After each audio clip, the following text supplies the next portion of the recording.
Hello everyone, welcome back to our channel. In today's video, I'm gonna show you how to download the Forever 21 app on your smartphone. If you love shopping for trendy and affordable fashion, this app is a must-have. It's a very simple download process and we'll show you how to do it. Let's dive right in. First of all, unlock your phone and make sure you are connected to the internet, and open the App Store if you're using an iPhone or the Google Play Store if you are using an Android. Here I'm on my Android phone, so I'll go on and open my Google Play Store. Once you're in the store, you can see the search bar at the top of your screen. Tap on it. Now type Forever 21. You'll see the Forever 21 app appear in the search results. Look for the official app. It should have this logo.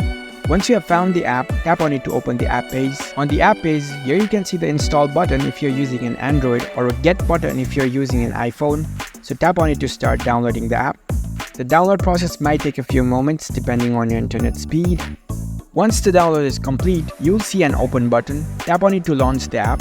And there you go. You've successfully downloaded the Forever 21 app in your phone. You can now open the app and explore its features. If you found this video helpful, don't forget to give this video a thumbs up and subscribe to our channel for more tech tips. Thank you for watching.